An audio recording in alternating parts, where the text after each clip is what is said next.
Oh, there we go. It takes like either no time at all or too long to switch between streams when I use the stream deck. But never mind. Hello, everyone. Hello. My name is Fiona. I use she/her pronouns, and welcome to Too Long Didn't Read Tabletop RPGs. This is a stream where I will go through and read a bit of some of the RPGs that I have on my to read list, and ones that I find quite interesting, and some that have been recommended to me. So I hope you are all doing well today, and thank you for joining. Yes, apologies. I was supposed to do a couple of more streams last week, but I overdid myself on the bank holiday weekend by doing 3 streams of like 4 different RPGs. Super fun, really enjoyed it, but then the next day I absolutely crashed, and then I was busy for the rest of the week, unfortunately. So I'm only slowly going to get back into a couple before I go away in mid-September. I hope you're all doing well, though. Sorry, the music's a little bit loud for me, so I'm just going to turn it down a little bit so it's not too distracting. But yes, I hope you're well. We're going to do, hopefully it's quite short today, although I've seen this particular RPG comes with 3 different PDFs, so I was like, uh-oh. So we'll see how it ends. But today, my wonderful friends, we are looking at One Breath Left, and not One Last Breath, as I've been referring to it all the time in my head. This is how does it describe itself? It describes itself as a solo journaling sci-fi horror game played in 1 to 2 hour sessions. So tick on all fronts: solo, tick; sci-fi horror, tick; and 1 to 2 hour sessions, tick. Looking at the pages now, obviously I'll go over to it in a second. It says that you are an explorer tasked with determining what happened aboard a now abandoned spaceship. You'll document what you'll find, and whilst trying to avoid a perilous end. All very good. And it's a very interesting one. So this one you can get as digital, but also you can get it as a physical format as well. So I might as well just take you over there right now, and so you can see what we've got. Let's go to game scene. There we go. So yeah, this is done by Stout Stoat. This is a company. They've got a few other RPGs as well, but this is one I believe the most famous one. It sold out all the physical copies, and if I move it over ever so slightly, you can see here it uses very beautifully vibrant colored cards to procedurally generate what this ship is, which is very, very cool. And yeah, you can get it as a digital format. It's £15. The physical format is currently out of stock. They're going to do another crowdfunding campaign. Oh, you can't really see the writing, but they're going to do another crowdfunding campaign later this year. I assume at Christmas. Maybe they've already had it, but yeah, there you go. And so I thought I'd just quickly try not to show all my horrible tabs are all open, but yeah, I'll show you what this so that's what it comes in. The physical box comes in this beautiful sort of cardboard box that you can keep all the cards in at all points. And then if I move down, so yeah, and then you get these like almost a rectangular books: the explorer's manual, the operations manual, explorer's guidebook, handbook, and the navigation guide. All of them are slightly different. So we're going to look at as much of those as we can in the next hour and a little bit. And yeah, it comes with these beautiful sort of square-looking cards as well. And yeah, we can have a look there. I do have the cards to look at, but I've put them on my Google Drive, and I'm not keen to share from my Google Drive just because I don't want to cause any more dangers. But look, it's very beautifully done with the typography and the layout as well. I'm a good fan of a nice layout, so to speak. And yeah, the illustrations are absolutely gorgeous as well. So yeah, I'm looking forward to this. And also, there is a free digital VTT, so virtual tabletop version. So that's really cool as well, and absolutely looks gorgeous on top of that as well. Yep, there's the digital version, as we see there. So there you go. So you can get it from their website, stoutstoat.co.uk, or if you're like me, you can get it on their itch.io as well. Again, roughly about $15. And yes, it is a Judges Spotlight winner of this year's Ennies as well, which I love. And yeah, you can see a little bit more, she says, not showing anything of the sort. Yeah, you can see a bit more of the spread here on the right, and some of the imagery as well. The art is gorgeous. Oh, I think that's a... Oh, that's just my eyes making it look silly. Oh, look, there's a little animation, which is obviously finished by the time I look at it properly, but there you go. So that's how you procedurally generate this spaceship. Very cool. Just looking at it also. So let's read through it. So you are, let me move it slightly. You are an explorer tasked with determining what happened aboard a now abandoned spaceship. You'll document what you find whilst trying to avoid a perilous end. It's played across 3 phases. Setup: choose who your explorer is, what contract they have undertaken, and which wreck they are visiting. Exploration, the body of the game, using a deck of cards to build a unique derelict wreck to explore. And then the epilogue, concluding the game, find out if your explorer survives, and if so, what their life is like after their time aboard the wreck. Ooh, very cool. You will use a custom deck of locations to build a completely unique ship with every playthrough. Start with a set of 20 standard rooms in which you customize with 10 non-standard rooms depending on the different combinations of contracts and wrecks you can choose to explore. You'll be able to explore the wreck. To be able to explore the wreck, you will need to spend a limited resource, oxygen. Every breath counts, and you need to think ahead as you explore. Delve too deep, investigate too thoroughly, and you might not make it back out the airlock. However, spend too little time aboard the wreck, and you risk failing the demands of your contract. Capitalism, eh? Fair enough.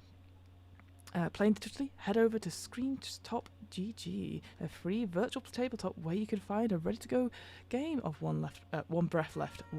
I keep saying it. Each room you make resets the game, and you can invite multiple players to interact with the table at the same time. Oh, that's very cool. Because yes, I was under the impression it's a solo game, but I guess you could make it into a multiplayer game as well. And yeah, first printing sold out, and the second one will be coming to Kickstarter very, very shortly. So yeah, so either or are good. There's also a downloadable demo. This sort of OBL, so one breath left tracking sheet. It's just a character sheet per se. It looks okay. It's also a JPEG, which really irritates me.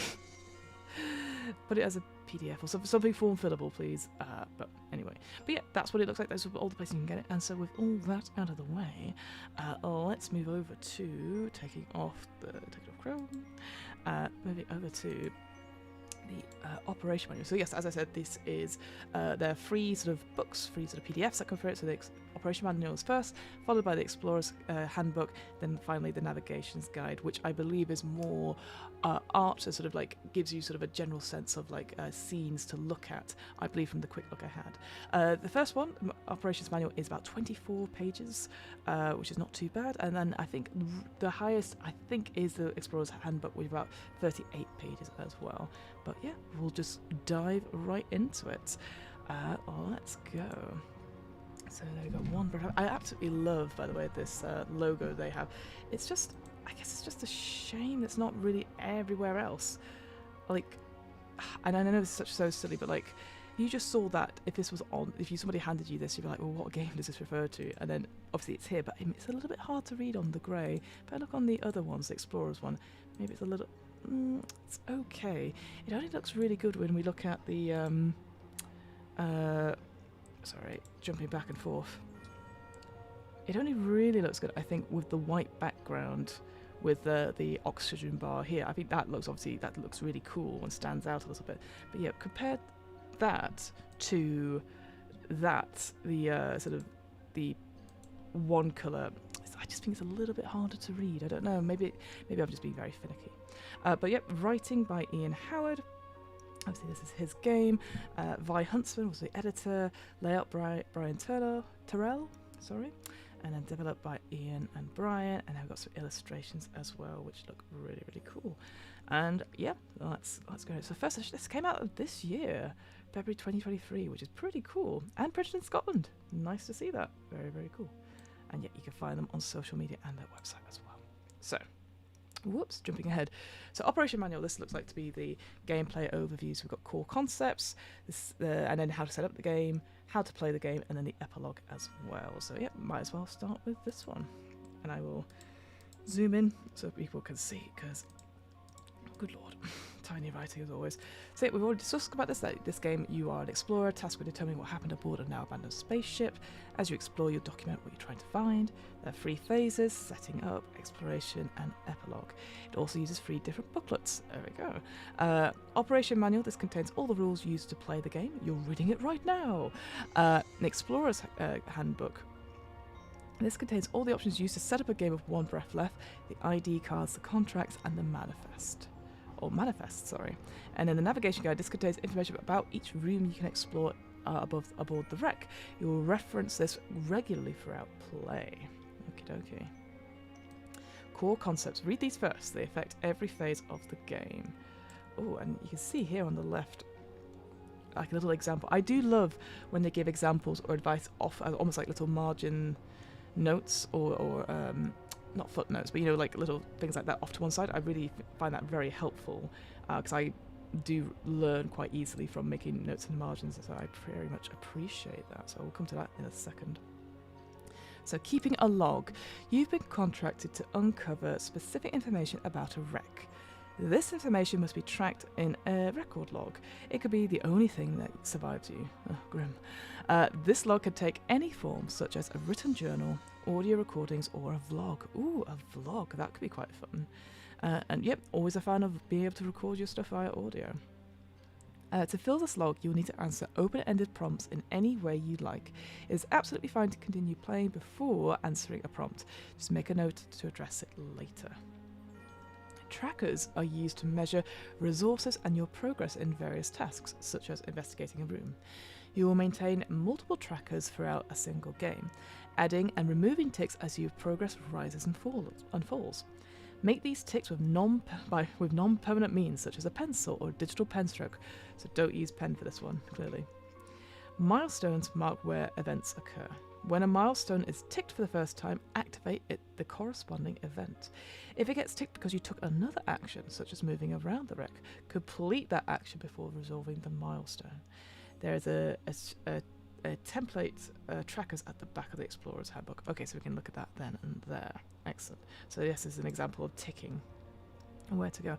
I assume milestones. I assume the milestones are like these little dots here.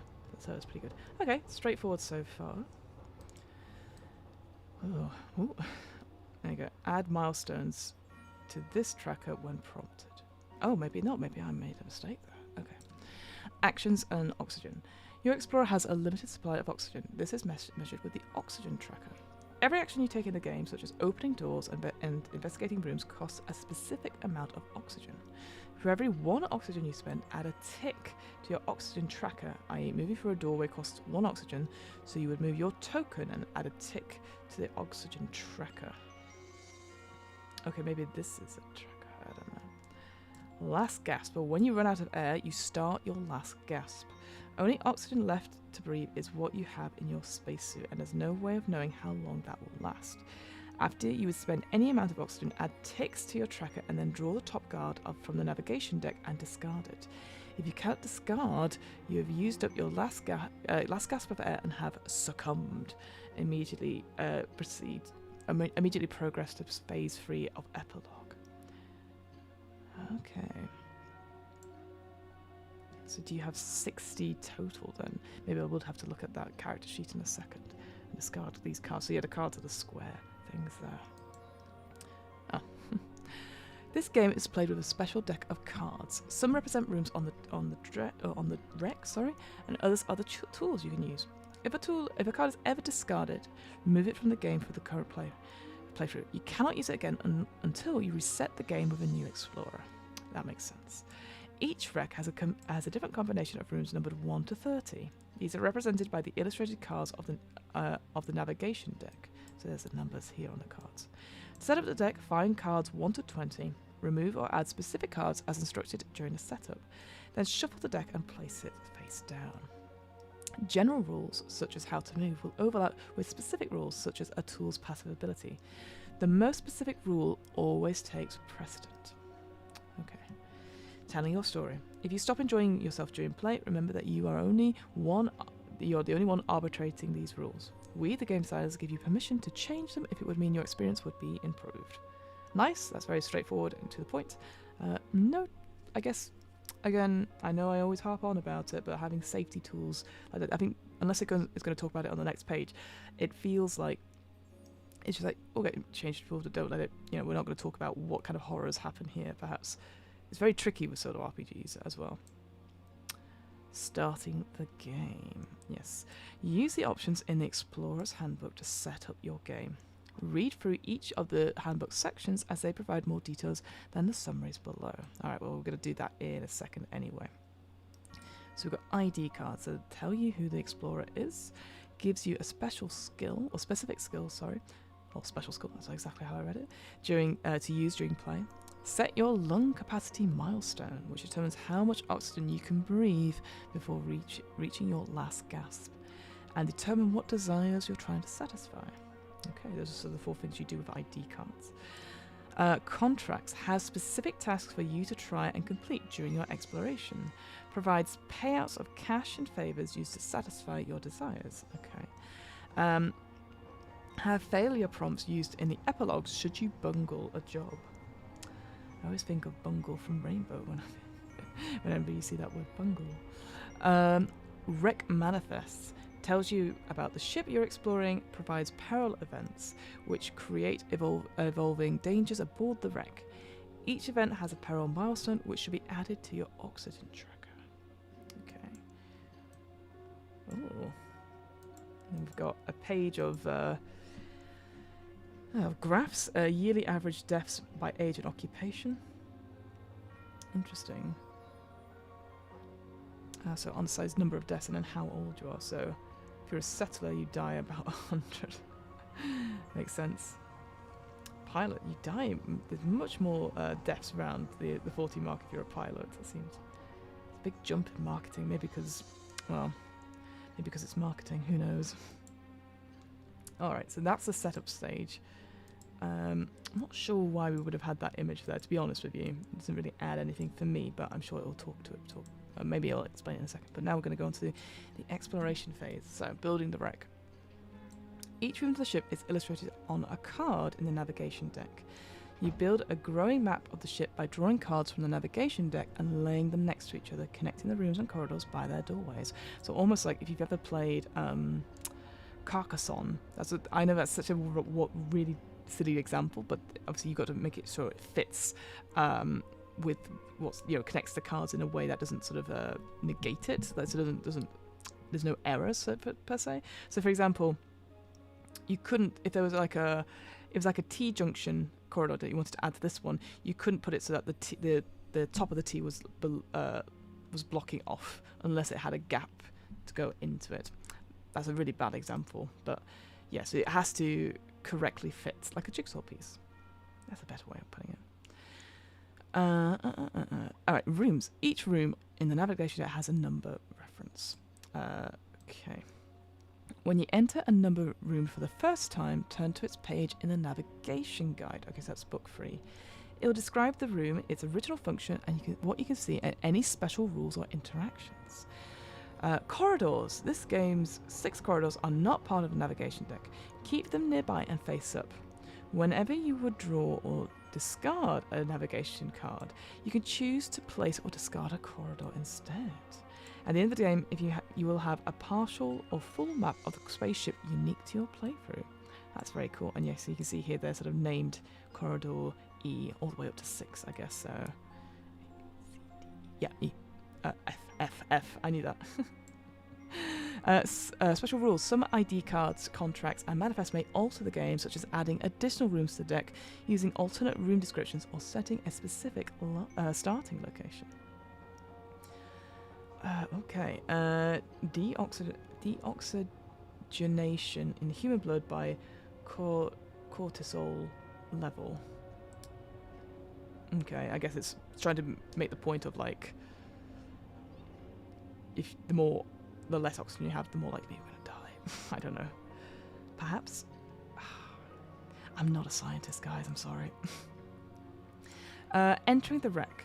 Place the airlock 1, so this card, on a cleared surface such as a table or an open floor. I would say I'm not doing it on an open floor. My back's going to hurt. Which is no good for exploring. Place your explorer token on top. Shuffle the navigation deck and begin your exploration by opening doors. Exiting the wreck. Your explorer can leave the wreck at any time through either the airlock or evacuation pods, if available, but only once. Leaving the wreck will end the exploration phase and begin phase 3 epilogue. Okay. Yeah, this is what I was saying before. You know, when I was talking about that Carcassonne analogy here, it's showing like the top 2 cards here are valid because there's a connection between the two. This corridor of doors here, whereas these ones do not, because this one's covering another card. How weird. Oxygen. Actions. Sorry. Expend oxygen to complete different actions aboard the wreck. Use these actions to progress your contract, find out what happened, and escape perilous dangers. Opening doors. Each room offers one or more doorways at their card's edge. So you see them here. Spend 1 oxygen to open a doorway. When you do, draw from the navigation deck and place it on the other side, revealing more of the deck. You can choose to move your token into the newly placed room or remain in your current room. Placing rooms. When placing a room, you must pair one of the doorways with one from your current location. You may rotate the card any way you like before placing them, but once the card is placed, you may not make any changes. Ooh, interesting. You cannot place a new room on top of an existing room. Once you place a location, if you place a location, if the way you place a location blocks another location's doorway, then that doorway is not functional. Ooh, okay, that could be quite interesting then. Discarded rooms or corridors are never accessible unless specifically mentioned. Okay, moving. So there's your little meeple there. Spend 1 oxygen to move your explorer token through a single doorway into a connected location. You can only move through one single doorway at a time. You can return to rooms you've already visited and move through the same doorway multiple times. But I'm guessing that doesn't necessarily spend oxygen. You spend oxygen to open up the map, I assume. Although it's probably going to tell me otherwise. I see here for investigating the room you'd have to spend oxygen as well. Every room can be investigated, usually to progress your contract. You can only investigate the room you're currently in. Spend 1 oxygen to add a single tick to a room's investigation track. Log each room's progress with a tracker sheet at the back of the Explorer's Handbook. Progress persists even after you leave a room, allowing you to come back and learn more at a later time. Room milestones. Each room's track contains a unique combination of milestones. They'll usually reward you with clues related to progressing your contract, but they can also reveal special events, interactions with other rooms, or provide you with tools. Okay, so yes, here we go. So milestones here are these examples here. So clues are dots, and events are numbered in some way. And you always tick from left to right. Once a milestone has been unlocked, it cannot be unlocked again. Always resolve room milestones before peril milestones. Okie dokie. Here's an example of a tool card here as well. Tools. You may find tools as you explore the ship. Tools have their own special rules, often overriding basic rules and core concepts. Finding tools. When you find a tool, you'll be told whether to take a specific tool or draw one randomly. Always shuffle the tool deck before drawing a random tool. Keep your tool cards nearby so you can refer to them as needed. Using tool cards, tools have a passive effect, discard effect, or both. A passive is like a moderate effect that persists as long as you have the tool. A discard is a powerful effect that is triggered by discarding the tool.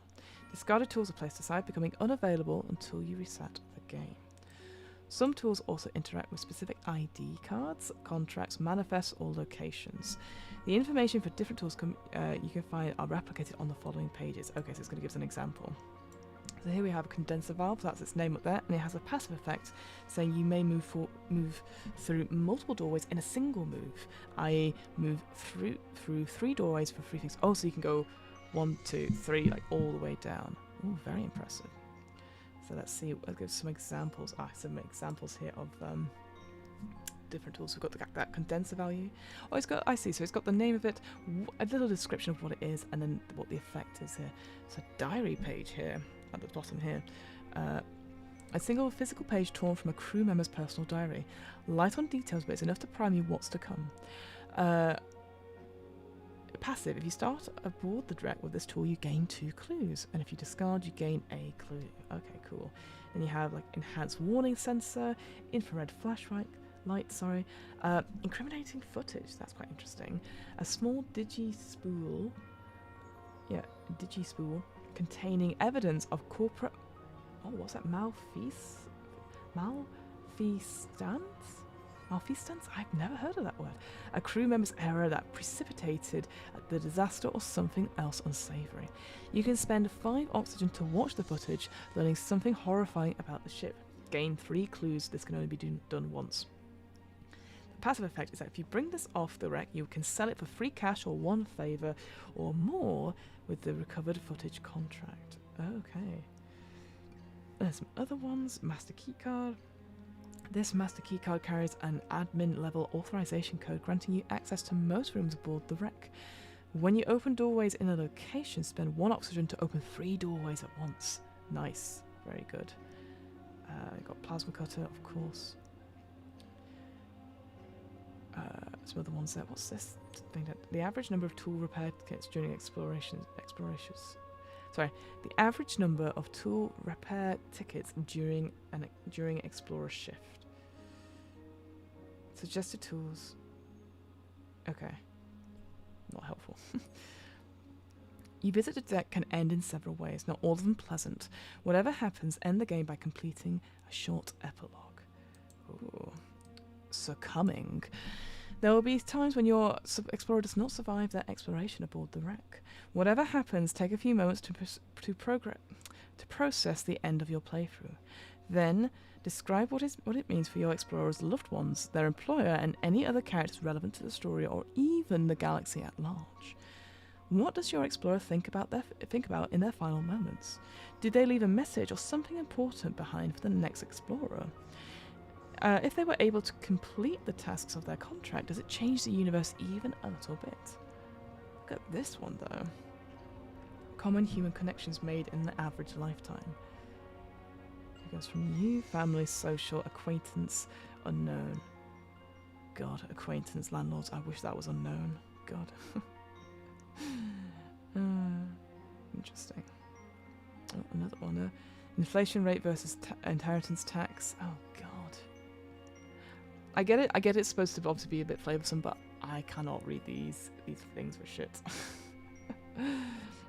Legacy. If you succumb, then you may leave something behind for a future explorer. This could be something literal, an insurance payout to a distant family member, or more figurative, information sent from a short-range emergency broadcast relay in your suit. However your legacy occurs, choose one of the following. Ooh. Choose one of the tools in your possession. Your next explorer starts with this tool. Your next explorer starts with a random tool. Choose one room you discovered and treat it like an additional corridor for your next exploration.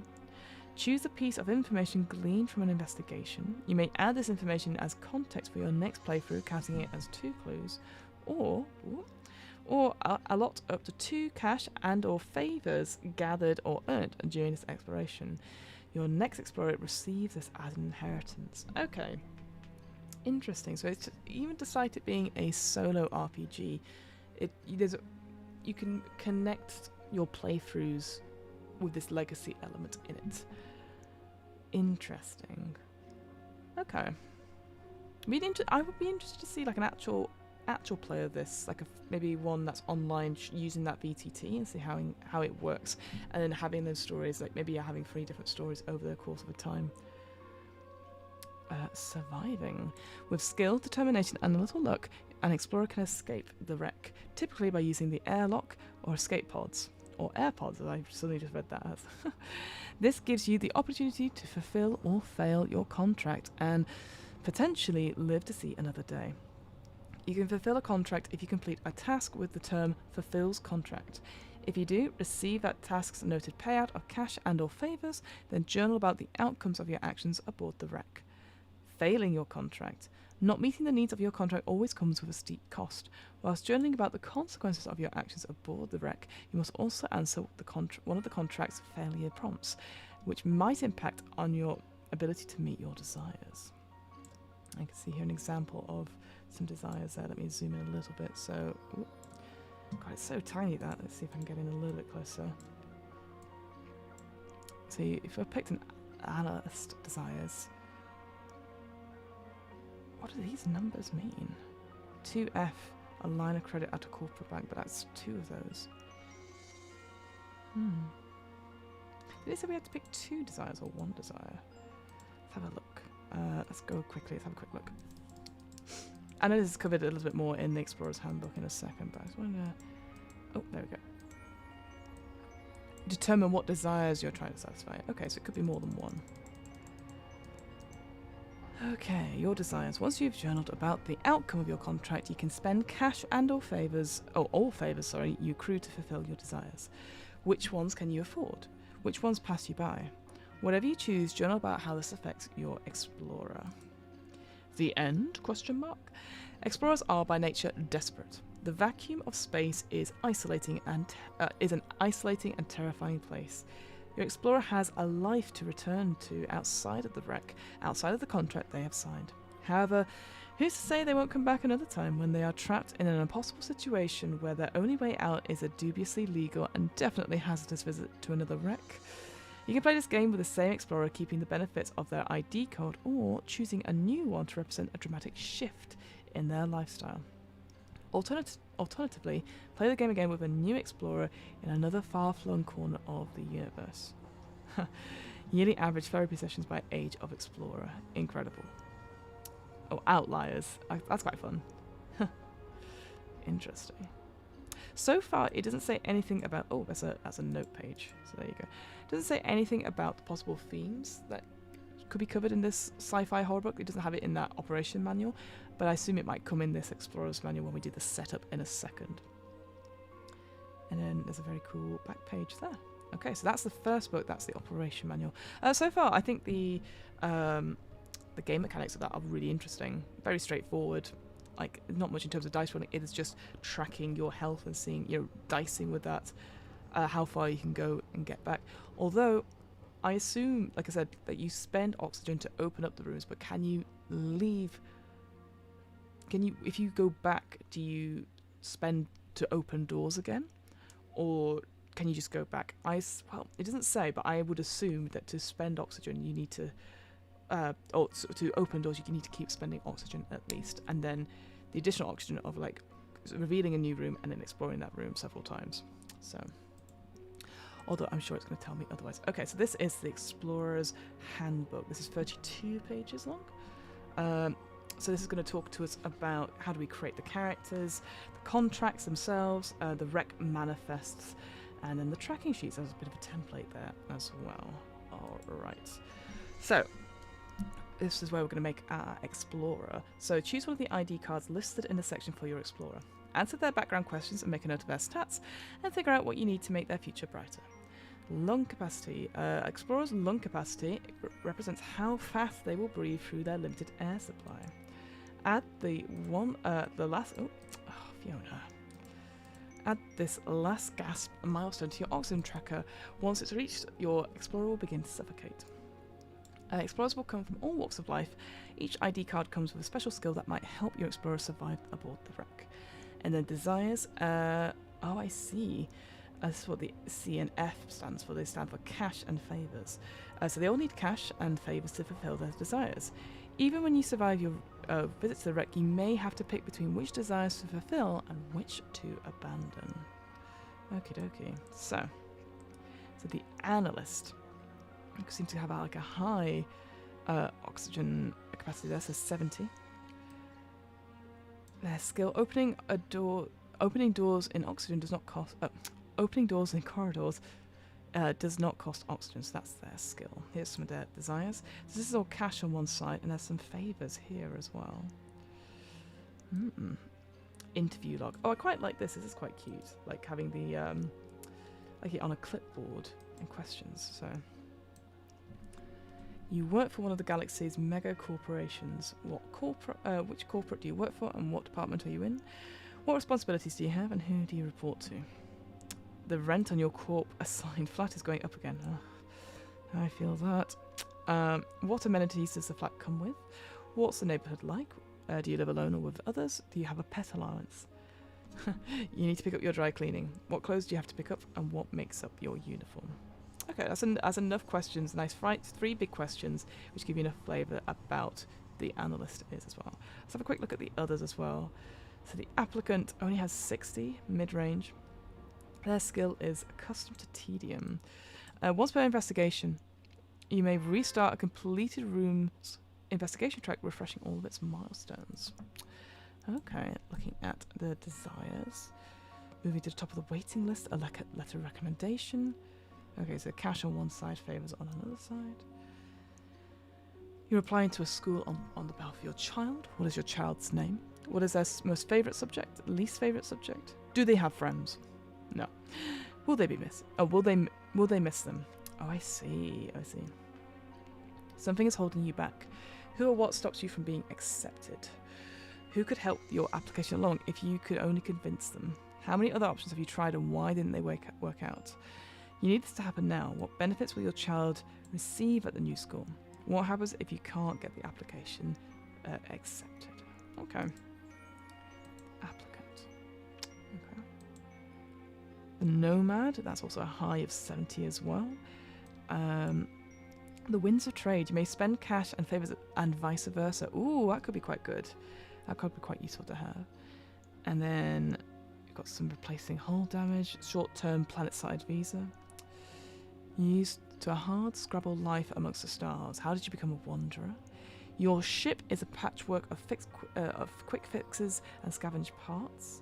You seem to know someone in every port. Okay. The Patient. Ooh, that's a very low 50. Desperation. Each time you complete a track, you may discard the top card of the navigation deck to gain a clue. You have a life-threatening condition. What does it feel like, and how does it affect your thoughts, emotions, and abilities? You need a dangerous, expensive, or hard-to-get treatment. What is this treatment? If you can't get it, you won't be able to go on living. Who or what will you leave behind? How long do you have remaining, and what unfinished business do you want to complete before you pass? So this is a really cool concept, this idea, this archetype of the patient. Like, I have to do this. There's, nothing scares me anymore. But there's no content warnings on it. There's no trigger things about, like, illness, which I think you would need to have somewhere. And we've not had that so far. Just as, like, you can change the rules as you want, but, like, I know this is a sci-fi horror game. That's what it said at the beginning, but so far there's not been any discussion about that.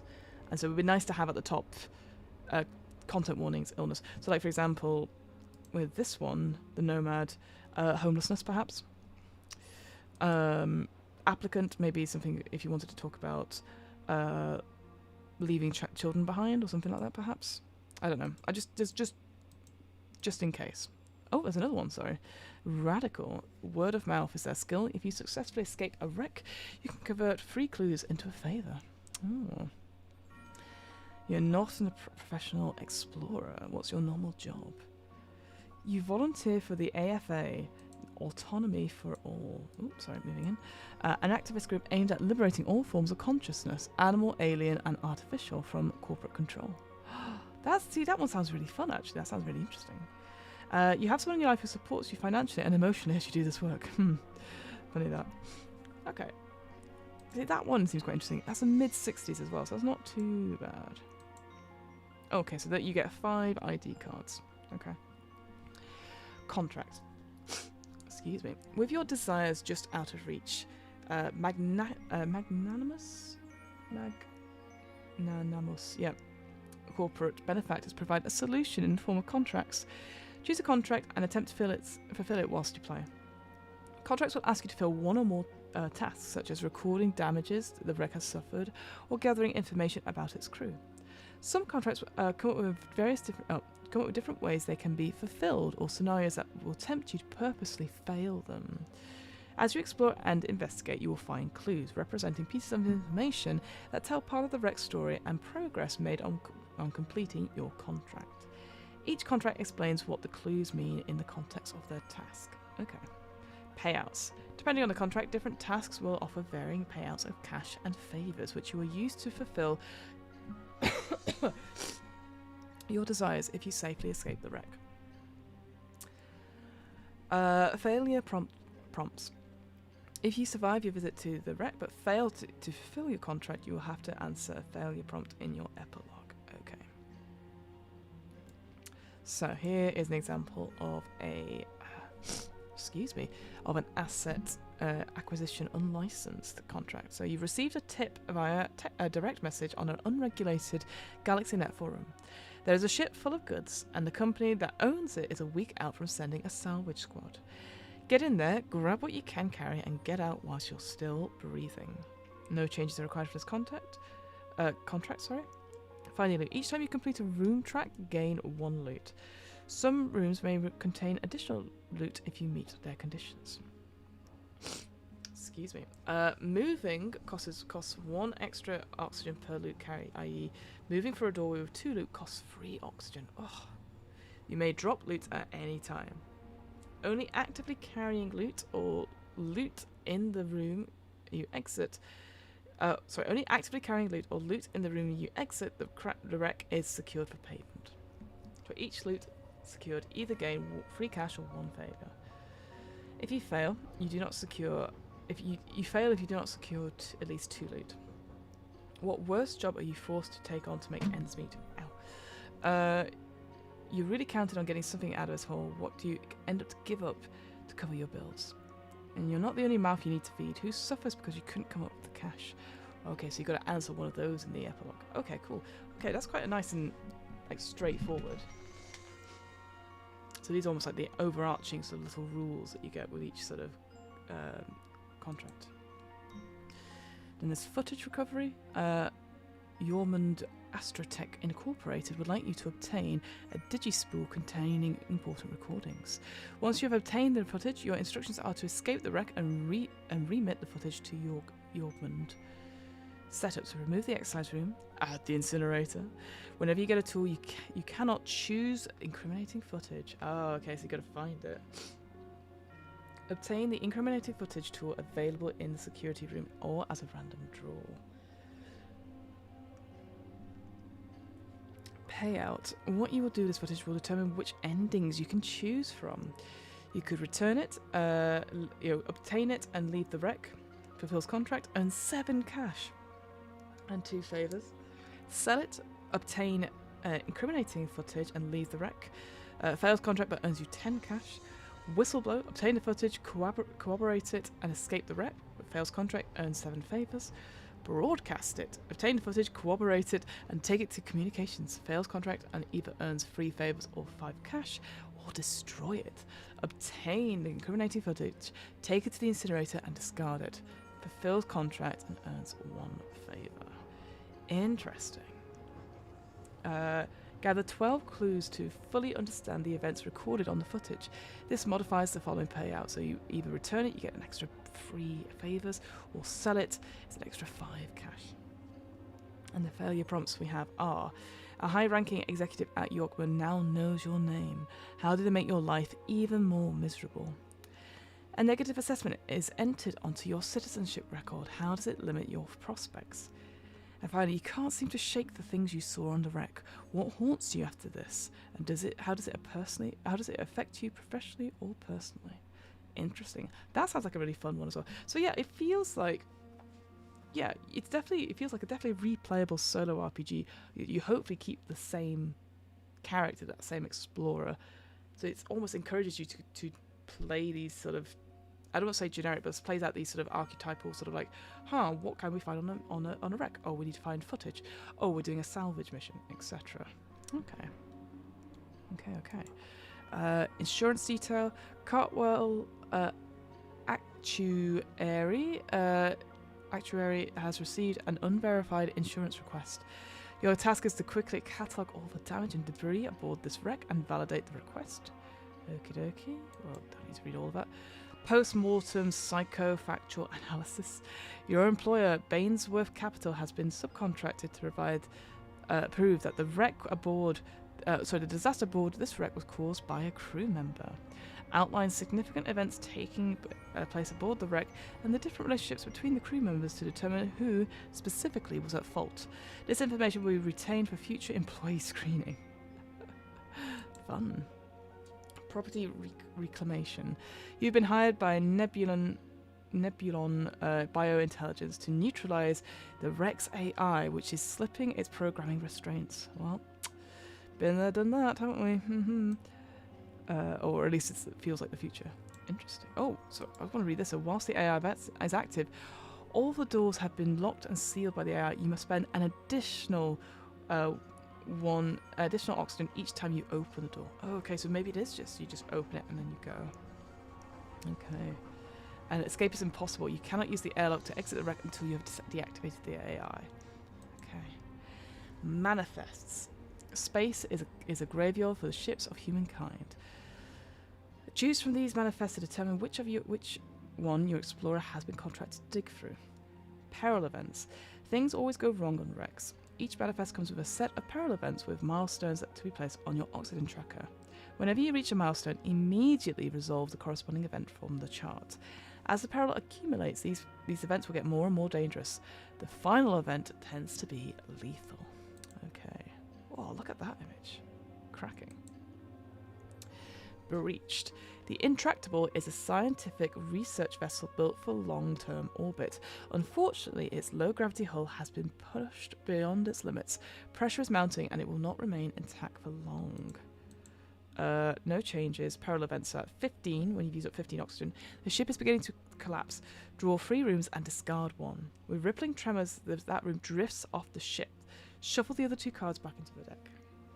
At 30, a section breaks off from the ship. Pick a place room and flip its card over. You cannot enter and interact with or replace that room. Oh, that's brutal. You better make sure you're you can get back around then. At 40 oxygen, flip 3 rooms of your choice. 45, discard 3 unplayed corridors. Each time you move, flip the room you leave from. And discard, and then finally discard any unplayed rooms and corridors. Oh yeah, so if you've done that, then there's nothing else you can do. That's pretty lethal. Okay. Infected. The Antipater is a corporate-funded high-tech science vessel conducting experiments beyond the reach of prying eyes and ethics boards. Its briefing describes the study of undisclosed pathogens. Oh, here we go. Let's pray all over again. Their research was horrifically successful. Oh, here, there's a rule here. So, when you draw the Biolab card, even if you do not place it, you feel a change in your body. A tangy metal taste rising in the back of your throat, and your suit readout beeps insistently as your body temperature rises. You have been infected. To survive, add infection prompts, maximum of 9 to your epilogue. Start with 0 and add 1 each time you reach a peril event. Leave a room without investigating or fulfill a desire. Oh, hello, Cheese, very cheese. Nice to have you here. If an unidentified flying object fell to the ground and people were able to identify what it was, would it be called a flying object? I assume so. Yeah. I don't think it matters what... Like, I think it's one of those things where UFO clearly means something like sort of space-wise, but usually I think that's what they call it, right? I'm sure there's another term for it, like debris or, yeah, probably falling debris or something like that. But yeah, probably. Nice to have you here, though. What other things can we have? So here's a peril events. The infection causes your body to drastically change, shifting ligaments, sudden growths, and the appearance of fur, etc. What could they foreshadow about the infection's final outcome? It's not just your body, your senses are changing too. Perhaps you can now taste smells and see outside of normal vision spectra. How has your world changed? How has your world changed? The sudden changes are taking its toll on you. It becomes difficult to move, focus, or think or explore. Double all oxygen expenditures. Ooh, so looking at these infection prompts. Something metamorphosizes inside of you. You cannot see the changes, but how do they feel? It doesn't really say what happens at the end. You develop a severe allergy. One of your body violently fights what dissolves or corrodes whenever you touch it. Oh, interesting. That's it. The Juggernaut is a light military vessel deployed for interstellar patrol missions. Whether through combat or an unexpected disaster, its service is over. High-end weapons and sleek armor plating make it for a juicy target for raiders and other scavengers. Some rooms and tools can be used as a distraction. Removes... Oh, I see. You get raider milestones 10 ticks further along than your oxygen track. Interesting. At any time you may surrender to raiders. You exit the wreck but lose all your cash, including any you would have earned from your contract or other sources. Ooh, interesting. Oh god, look at this final peril event. The raiders finally figure out how to get into your ship. Looking through the porthole, you can see it sailing away, closely followed by the raider ship. You are no longer affected by peril events, but you cannot access the airlock or surrender. Distractions serve no purpose. That's pretty much end game, right? shifted. The Prime is a highly experimental ship whose existence was a tightly kept secret. A temporal shift drive hypothetically allows it to travel outside the confines of normal physics. Overuse near polar stars has sent the drive into meltdown, causing a variety of bewildering phenomena.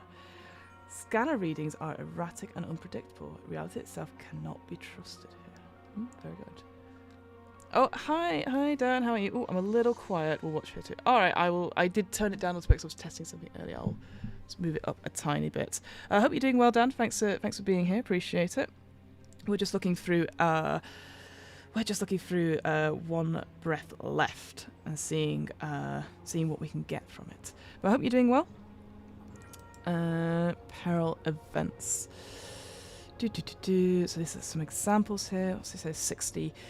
The wreck itself seems to contract for a moment, and as though you were taking a deep breath, you feel a twist in your stomach as the wreck slides sideways between dimensions. The temporal shift drive screams, and an aeon later you find yourself stepping off your ship into the wreck, but you are not who you once were. You have been shifted. Ooh, okay, so it's almost like a time loop, perhaps. Very cool. The time has been looped. Your old mind rides in the body of a new you, born in a universe where you were made different choices. Depressingly, those choices still lead you to take on dangerous jobs exploring wrecks. Choose a new ID badge and fulfill it out. It replaces the old one. Reset your oxygen tracker to 0, undoing all peril events, maintain all progress from its current playthrough.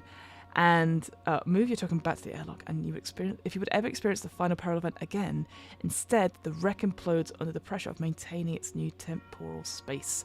You automatically fail your contract and succumb. That makes sense. Very well, thank you. Just Monday stuff. Yes, just Monday stuff. I hear you loud and clear. So another ship we've got is the Stalked. The Reverent is a machine vessel designed for a long-range trade. Its arms only offer rudimentary defences. During its last voyage, it encountered something more sinister, more alien than its crew could handle. Roll credits. There is an alien hunter stalking the corridors, vents, and dark corners of this wreck. When you move into a location you have previously entered, you must hide or suffer the final peril. Oh, I see. Right, so you've already moved into it, explored it, etc. Right, if you go back into it, you might have to hide. Okay. Hiding across one oxygen per peril event reached. Okay. So what we've got here, we've got find the remnants of a body, hear the sound of the hunter nearby, and must immediately take the hide action. If caught, backed into a corner, you describe your last moments as the hunter catches you and you succumb. Cool. I like how all these different, this idea of like you've got the different IDs, you've got the different contracts, and now these different manifests, these different ships. So you can really customize what you're looking for in terms of, like a mission and your playthroughs. And yeah, I can absolutely see this why you would play for it over and over again throughout. And here's a tracking sheet. So yeah, so this is what I was looking at before. So here are the different rooms you would have. Here's your oxygen tracker beneath. I think it's over 2 pages, right, if I go down. Yes. So these are the 20 rooms that you will have. And each one of these, you see the numbers refer to peril events. Right, or prompts happening in that room. And then these are the milestones I was talking about before. I love how there's no exercise room whatsoever. So does it go? It goes all the way up to 95 as your health. So there must be tools that expand your oxygen capacity beyond the normal, because I think the top one was 70, that the high lung capacity was 70. So you must be able to find tools or armor that expand it so you can get up to 95 and more. And then these, the A, B, C, D, E, F, these are these are the corridors it was talking about before. So that's where you'd write them in there. And there's some notes. All right, so that's the second book. We're now going to look at the navigation guide. So yeah, I can understand why they split it out into these 3 books. It's very easy to sort of get going and get through them. We'll have a quick look at the navigation guide. I realise the time is coming upon me and I need to go. I've got to go prep for the D&D because I've not done that yet, but it'll all be fine. This looks fun. Yeah, so this is a solo sci-fi horror sort of procedurally generated RPG. Let me show you, Dan. Let me show you what it looks like. It makes sense if you have like the physical cards, so to speak, but you could play it also on a VTT as well.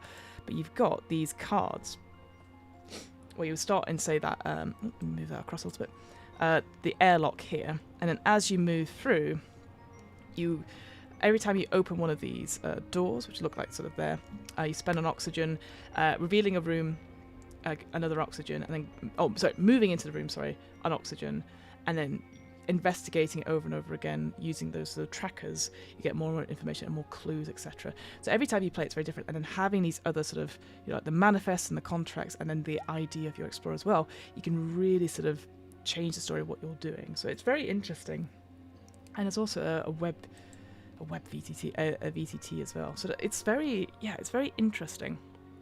The only thing I wondered, just because there wasn't much in terms of like content warnings, is like what could it mean? It just feels a little bit vague in places, although I must say the different manifests of the ships are very, very cool and actually really beautifully done as well. So there you go. Let's go back to that navigation guide and we'll see what we've got. So here we go. So there are 20 rooms that will be used in the majority of the manifests here. Airlock will always be there. We've got communications, exercise room, hooray, observation, workshop, etc. So those will be in that sort of the main deck as well. And then the setup will tell us to take ones out as well. And then we have some non-standard rooms that we might have to add in, and it tells you there which ship, which manifest those will be in, or which contract they'll be in as well. So that an incinerator one would have you'd take the footage contract on there. Nice. Oh, these are great images as well. Let's zoom in a little bit. That's so cool. I love these, what they call the different layers of detailed layers of ships, right? It's gorgeous. So here's an example. So we're going into the airlock for the first time. You'd read this out. So this narrow room echoes with a soft pneumatic hiss. Emergency power keeps it running for the time being, allowing you to pass between your ship and the wreck.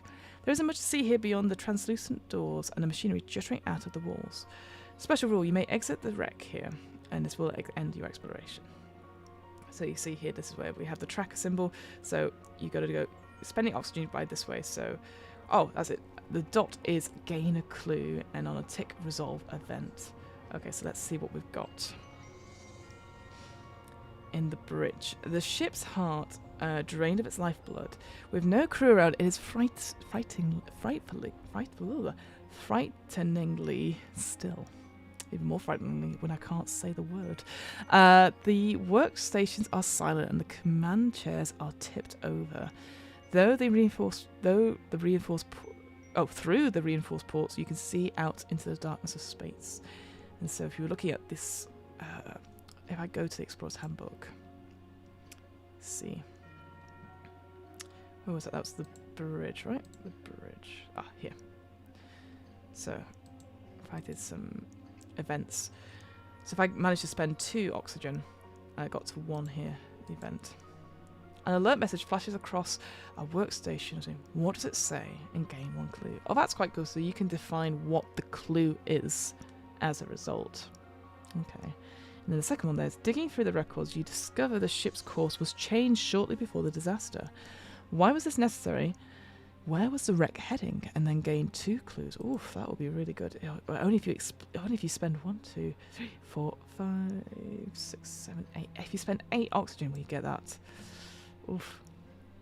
The special rule: if you complete this track, you may access part of the wreck's navigation systems. Draw 3 cards, look at them, and then place them back on the top of the deck in any order. Oh, that's quite cool. I do like that. Oh, hey, Hamilton. Hope you're well. Don't worry, I'm finishing up so we can have our call in like 5 minutes. Hope you're doing well, Hamilton. Hope work was okay. I'm sure I'll find out in about 10 minutes. But yes, this is very cool. All right, let's look at the captain's quarters quickly then.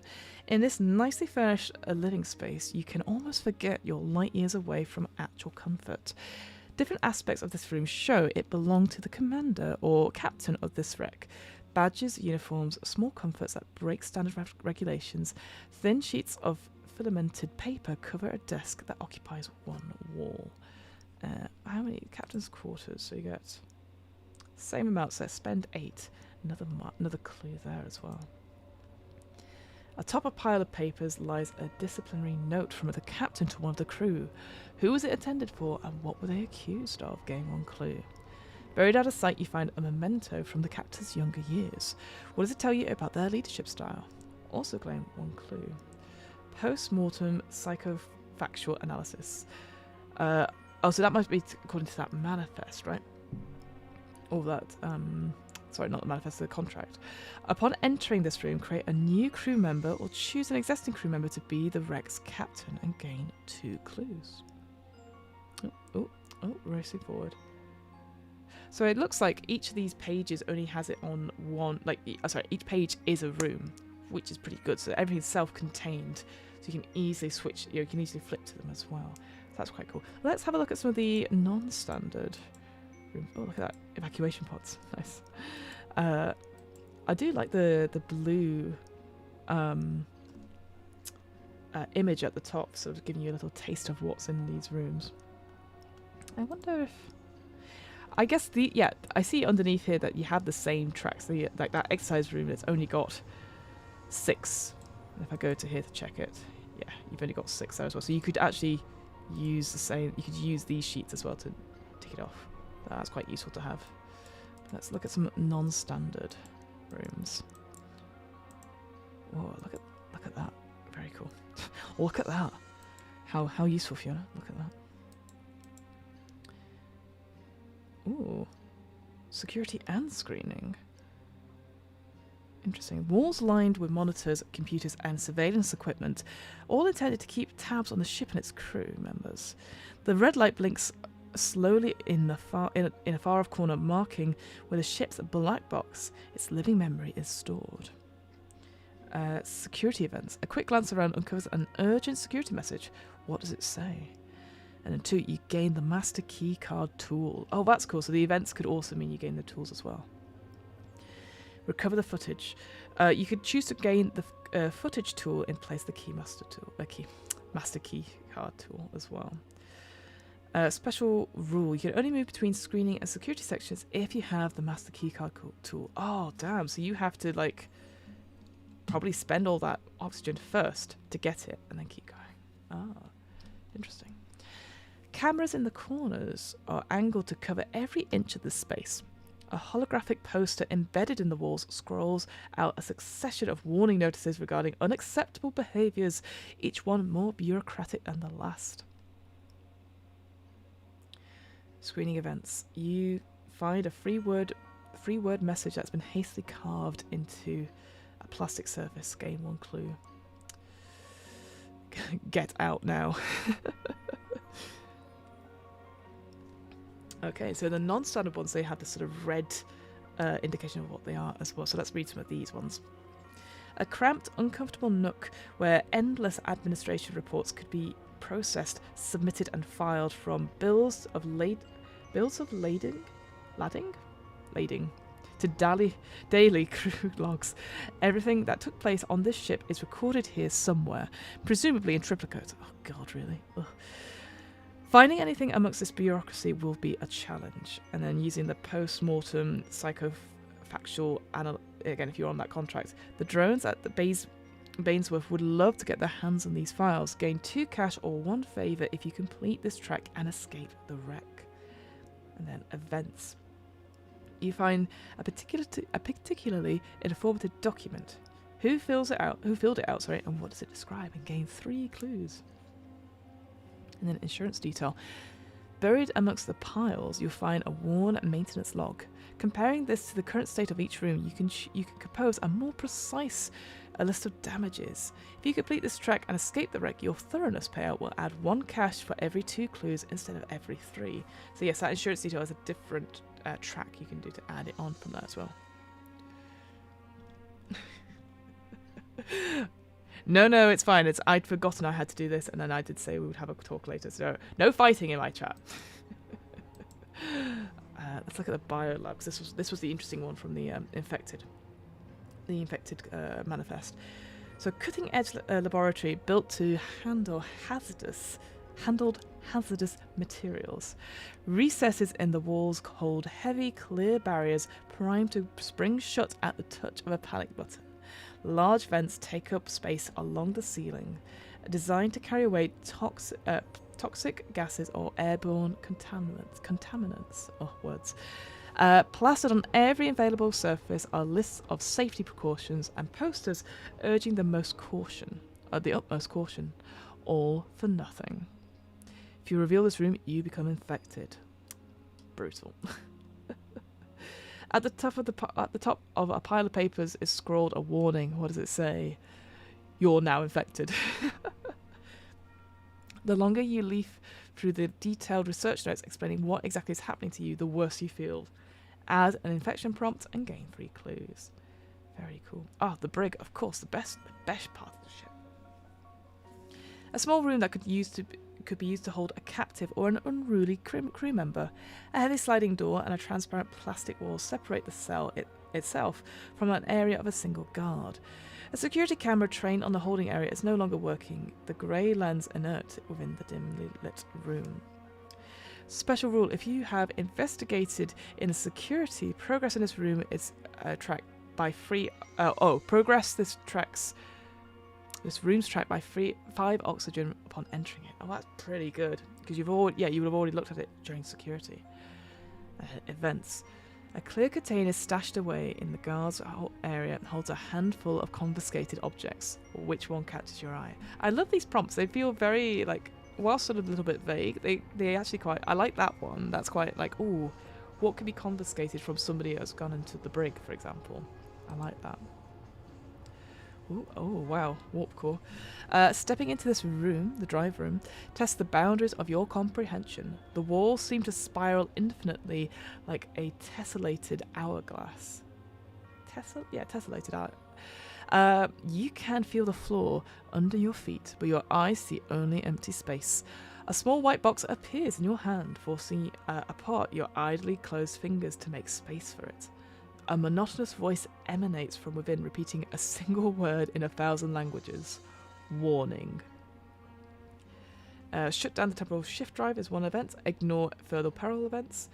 And then repair the temporal shift drive. You may treat further peril events as optional. From now on, you may teleport between locations without expending oxygen. Incredible. That will be very useful for when you're doing that temporal shift manifest. There you go. We'll do one more. Let's do Sanctuary. A few padded seats around a raised stage with a podium. Along one wall is a rack of digispools, each one of them engraved with different titles of major religious or philosophical texts. Rugs, cushions, instruments, and other important elements are stored in a locker near the stage for use in ceremony and prayer. A receiver by the door automatically docks break time from passing crew member timesheets. Oh, brutal. The event here. The crew members' faith are on full display here. What united them despite their different beliefs? Gain 1 clue. This room's peaceful surroundings can help you focus on slowing your breath. Instead of investigating this room, you may cross out the room's track and increase your lung capacity by 15. Make a new mark on your oxygen tank to indicate the new cap. Incredible. Oh, that would be amazing. It's a one and done, though, isn't it? And you had the server room. Ah, yes, that's with the AI manifest contract as well. And yeah, that's it. That's the whole thing. Yeah, I didn't want to go into too many of those rooms, because, again, spoilers and all. But there you go. How interesting. There's a lot to this game. And I definitely can see, compared to other solo RPGs that I've played through, this one you could definitely play over and over again. Very DLC. It feels very much like a... The word isn't roguelike, but it's like, yeah, you can expand it and you can keep going with your same explorer. But then obviously if you die, that legacy element that sort of goes onto it to your next one, so you can keep going. So yeah, there's no need to stop that game. So that's very cool, very interesting. I think my only concern really is that I'm going to go back to it. That first rule. Hang on, I'm going to see where it says. I'm going to go back to it. Hang on. So, in oh, come on, away from big Fiona screen. So we have for every oxygen you spend, but then moving through a doorway costs 1 oxygen. So is it every time you move through a doorway, or is it the first time? I assume it's every time you move through a doorway.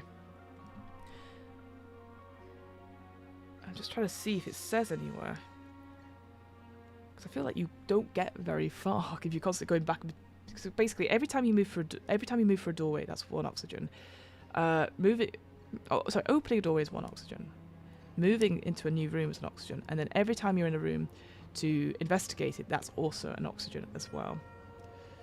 So you won't be able to complete every single room's tracks unless you're finding tools to help expand your lung capacity. I think that's right. So here we go. When you entered, describe the room. Yeah. Maybe that's it. I just wish it was just a little bit clear that it is every single time, no matter what you do for every action, it is an oxygen. Because that makes sense. That absolutely makes sense, but I just wanted to double check. Because then if you're trying to get back to the airlock or try to get the escape pod to escape, you might need to just keep looking at how much oxygen you have on that as well. But there you go. That is 1 breath left, not 1 last breath, as I keep referring to it throughout. Love the maps. Yeah, I know, the maps are gorgeous, aren't they? Like, the artwork is pretty cracking, I will say. The only thing I don't get is these graphs. I think they're supposed to add something to it, perhaps, but they don't. I think compared to the graphs are in the operation manual, and I just think they just take up a lot of space that you don't need. Like, showing what the cards look like and how, what is a valid way of placing them is really fun and really good. I do not get the graphs per se. This one is interesting, but it doesn't really add anything to it. Whereas in the Explorer's Handbook, you got some incredible images of the ships that you could explore, the wrecks that you could explore. Which I like these. Like, I think they're very evocative. So I don't know. I think that's the only thing. I think less graphs, more graphics. But there you go. But yeah, overall, I think it's an interesting one. I don't know if I would play it though. I'm not a fan of roguelike games. I have to really focus and go for it. I like games which have a definitive end, but I do like the fact that you could play this over and over again, and maybe even with that VTT as well. It says you could have multiplayer aspects, so you could definitely do that when your explorer has passed away. Give the legacy stuff to the next person who's going to play, and then they're going to start with the wreck, etc., and then just explore it from there, which is cool. And I like how it says that you can use vlogs or audio recordings as well instead of writing it down in a journal. That's also quite fun as well. But thank you very much. I appreciate that. Was a nice short one, and it's one I should have done last week, but I was too tired, and then I've been away. So thank you so much for being here. If you want to grab a copy, you certainly can. It is 1 breath left. 1 last breath. 1 breath left, which you can get from stoutstote.co.uk. You can get the physical version, which looks very cool. The cards look very nice. Or you can get the digital version, which is on their itch as well, for roughly about £15. And I think actually for £15 you get quite a lot for it. And that's always good for that. And yeah, I have a look at it. It's definitely.